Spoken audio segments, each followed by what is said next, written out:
Politics ఎప్పుడూ ఊహించని విధంగానే ఉంటుంది. గత వారం దక్షిణ కొరియాలో జిన్పింగ్ తో 2 గంటల పాటు జరిగిన చర్చలు ప్రపంచానికి సానుకూల సంకేతాన్ని పంపాయి.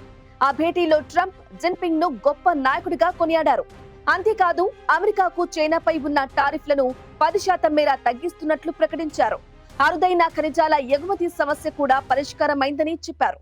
దీంతో రెండు అగ్రశక్తుల మధ్య ఉద్రిక్తతలు తగ్గుతున్నట్లు ప్రపంచం భావించింది. కానీ ఈ సానుకూల వాతావరణం ఎక్కువ రోజులు నిలవలేదు. కొద్ది రోజులకే ట్రంప్ స్వరం మారిపోయింది. 60 మినిట్స్ ఇంటర్వ్యూలో ట్రంప్ కు ఎదురైన ప్రశ్న, తైవాన్ పై చైనా దాడి చేస్తే అమెరికా సైన్యం పాల్గొంటుందా? నేను ఎలాంటి రహస్యాలు చెప్పలేను, అలాంటిది ఏదైనా జరిగితే మీకే ఆ విషయాలు తెలుస్తాయి అంటూ ట్రంప్ వ్యాఖ్య వెనక ఉన్న గూఢార్థం చాలా స్పష్టంగా ఉంది. మరింత ముందుకెళ్తే అమెరికా అధ్యక్షుడిగా ట్రంప్ ఉన్నంత కాలం వారు ఏమీ చెయ్యబోమని చెప్పారు. ఎందుకంటే వారికి పరిణామాలు ఎలా ఉంటాయో తెలుసు అని ఆయన హెచ్చరించారు.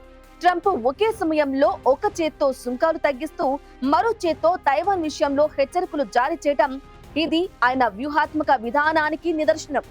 ఒకవైపు ట్రేడ్ ఇష్యూస్ ను సెటిల్ చేసుకుంటూనే భౌగోళిక రాజకీయాల విషయంలో చైనాను కంట్రోల్లో ఉంచాలని ట్రంప్ భావిస్తున్నారు. ఇక ట్రంప్ అనుసరిస్తున్న ఈ డబుల్ స్టాండర్డ్ అంతర్జాతీయ సంబంధాలను ఏ విధంగా మలుపు తిప్పుతుందో చూడాలి.